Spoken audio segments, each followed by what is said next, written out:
Olá pessoal, espero que esteja tudo bem com vocês.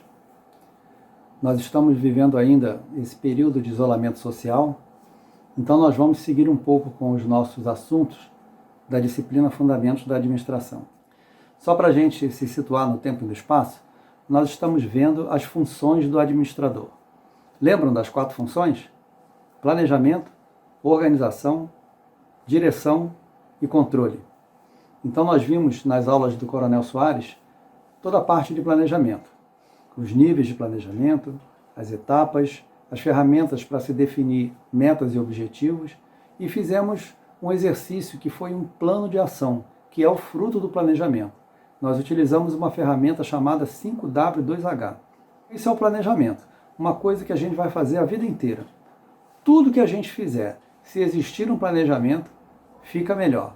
Facilita as atividades e o desenvolvimento do processo. Bem, então hoje a gente vai ver a segunda função do administrador, que é a organização. Dentro desse assunto, o nosso objetivo é conhecer alguns tipos de estruturas organizacionais. Nós vamos falar sobre alguns princípios básicos dessa estrutura, a autoridade, a responsabilidade, a divisão de trabalho, e vamos conhecer alguns gráficos que representam essa estrutura, o fluxograma e o organograma. A palavra organização tem 2 sentidos principais. Nós vimos lá nas nossas primeiras aulas de administração, o primeiro que se refere a grupos sociais, que são pessoas que se reúnem com objetivos comuns e com a finalidade de fornecer serviços ou produtos. Esse é a primeira definição. A segunda seria a da própria função administrativa, que é a construção de uma estrutura de recursos humanos e recursos materiais que vão atender aos planos estabelecidos pela empresa ou pela instituição. Nesse caso, os recursos humanos são as pessoas que atendem aos requisitos básicos para as atividades da empresa. E os recursos materiais são as matérias-primas que vão ser transformadas em produtos, as máquinas, equipamentos, toda aquela gama de materiais diversos, edifícios, instalações e os próprios recursos financeiros que vão manter a empresa em funcionamento. Vamos ver então o conceito de estrutura organizacional.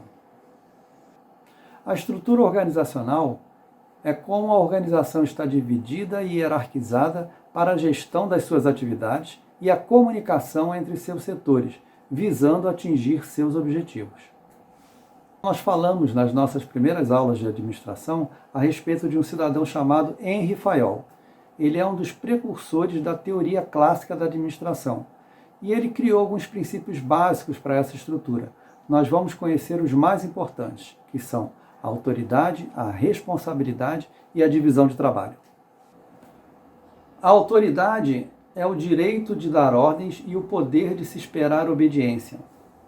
Já a responsabilidade é a contrapartida da autoridade, uma consequência natural da autoridade, a obrigação de se prestar contas.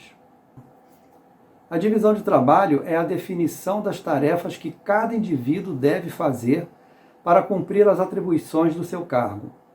A consequência da divisão de trabalho é a especialização do operário, onde cada um deve fazer as suas tarefas de maneira mais eficiente e eficaz possível. A especialização tem um ponto ótimo que deve ser alcançado e não ultrapassado. Então, só para exemplificar essa questão do ponto de especialização ótimo, que não deve ser ultrapassado, vamos supor um lava-jato. Então eu tenho ali 3 pessoas que executam 3 tarefas distintas dentro do processo de lavar o carro. Uma pessoa que aspira o interior do automóvel, a outra pessoa que faz a lavagem e enxágua a parte externa do carro, e uma terceira pessoa que vai fazer a secagem da lataria. 3 pessoas trabalhando em 3 tarefas dentro de um processo. Seria o ideal, um trabalho que dá o máximo de eficácia e eficiência. Agora, se você resolver especializar mais uma dessas tarefas, por exemplo, a pessoa que faz aspiração no interior do automóvel, se fossem 2 pessoas, uma só para aspirar o carpete e a outra só para aspirar o banco, nós teríamos aí pouco espaço para o trabalho, ia faltar um aspirador, você teria que pagar mais uma pessoa e provavelmente o trabalho de cada uma dessas pessoas ficaria mais enfadonho, ou seja, ficaria mais chato. Então, a especialização do operário ela tem um ponto ótimo que não deve ser ultrapassado para não provocar custos desnecessários e que que aquele trabalho fique um pouco cansativo para o operário. Vamos ver então alguns gráficos que representam a estrutura organizacional. O primeiro deles é o organograma. É o gráfico que representa a estrutura formal de uma organização. Mostra como estão dispostos órgãos ou setores, a hierarquia e as relações de comunicação existentes entre eles. O objetivo é fazer com que as pessoas de dentro e de fora, ou seja, o público interno e o público externo, entendam de maneira clara como as pessoas e as atividades se relacionam dentro da empresa. Bom, a gente falou que o organograma representa a estrutura formal. Então deve existir uma estrutura informal, como realmente existe. Então uma pessoa de um determinado setor conversa normalmente com a pessoa de outro setor. É a comunicação informal que existe entre as pessoas dos departamentos distintos, sem obedecer uma linha formal de ligação entre eles. O segundo gráfico que nós vamos ver é o fluxograma. O fluxograma utiliza símbolos gráficos de uma maneira simples e objetiva para representar o passo a passo de ações de um processo, projeto ou atividade de uma empresa. Pode indicar o fluxo das operações, como entrada de materiais, fornecedores, clientes e os pontos críticos do processo.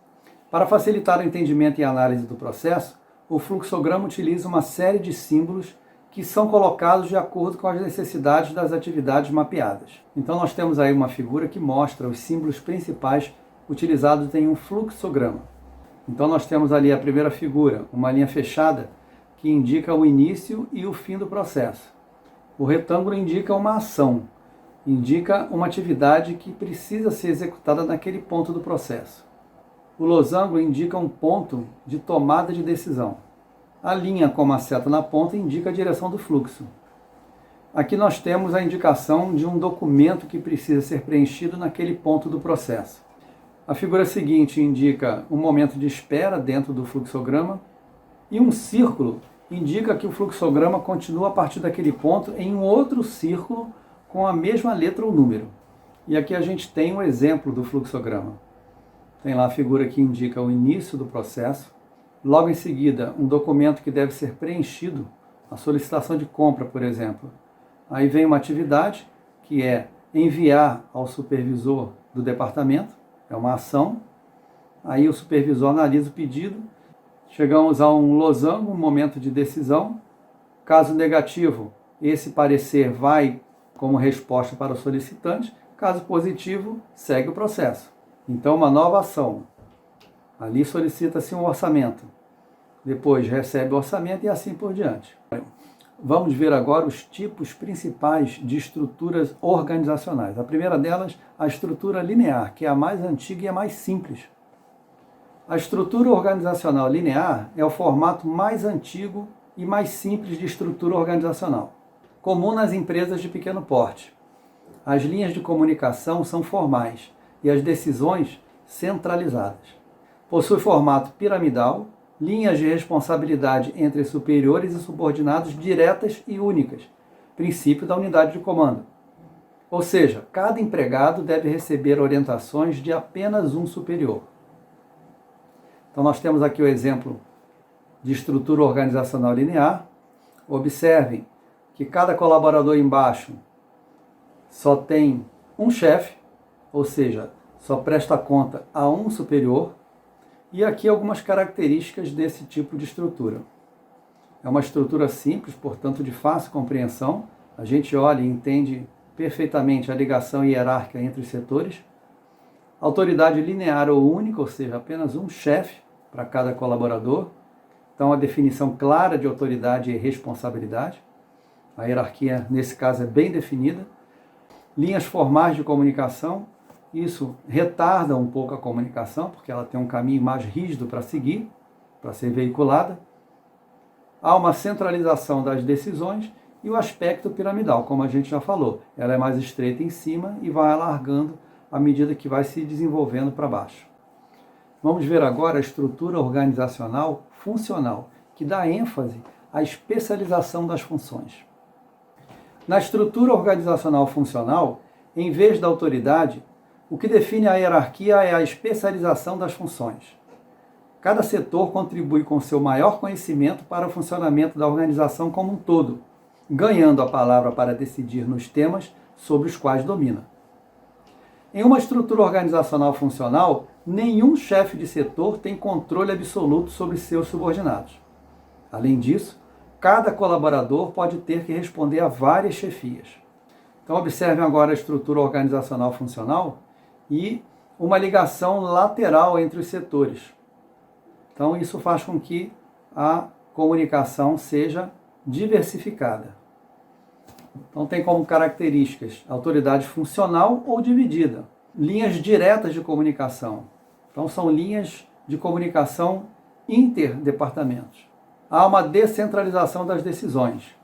E a ênfase é na especialização. Vamos ver então a estrutura organizacional linha-staff, que é uma combinação dos dois modelos anteriores. A estrutura organizacional linha-staff é uma combinação dos modelos linear e funcional. Segue o esquema da estrutura linear, mas se distingue pela existência de órgãos de consulta. A consultoria pode fazer recomendações técnicas especializadas aos escalões inferiores, mas não pode comandá-los. A função de comando continua restrita aos chefes de cada departamento. Na estrutura organizacional linha-staff, portanto, a importância do conhecimento especializado é reconhecida, mas o seu formato mantém a unidade de comando. Então nós observamos aí no exemplo de estrutura organizacional linha-staff que existe uma caixinha ali de consultores. Esses consultores se ligam tecnicamente com os elementos subordinados, mas não exercem nenhuma função de comando sobre eles. Então nós temos como características dessa estrutura, na autoridade de linha, é linear, absoluta, total. Existe uma cadeia escalar e uma relação hierárquica entre chefe e subordinado. Já na autoridade de staff, a relação é funcional, é relativa, é parcial, é de especialização. É uma relação de consultoria, de assessoria. Vamos ver agora a estrutura organizacional matricial, que é utilizada quando a gente tem projetos a serem desenvolvidos. A estrutura organizacional matricial mantém a divisão da organização como um todo, mas cria uma forma de hierarquia paralela, por projeto. A equipe de um projeto reúne elementos de diversos setores da empresa. Por exemplo, um funcionário do departamento financeiro pode ser encarregado de cuidar das finanças desse projeto específico. Esse colaborador continuará respondendo ao chefe do seu departamento. No entanto, também irá se reportar ao líder do projeto em que trabalha. Então nós vemos agora um exemplo de estrutura organizacional matricial. E ali aparece uma caixa correspondente a um determinado projeto A. Esse projeto gera uma linha paralela de hierarquia que liga elementos especializados dos diversos departamentos que fazem parte também da equipe desse projeto. Então esse tipo de estrutura tem algumas características. É uma estrutura mista, então ela combina diversas características das estruturas anteriores. Cada departamento segue a orientação de 2 gerentes. Nesse caso, a compreensão da estrutura é um pouco mais complexa. Bom, gente, então era só isso. Era apenas para dar uma ilustrada na nota de aula que foi distribuída sobre esse assunto. Espero que vocês fiquem bem, cuidem-se e espero também que a gente brevemente se reencontre lá na nossa escola. Até lá!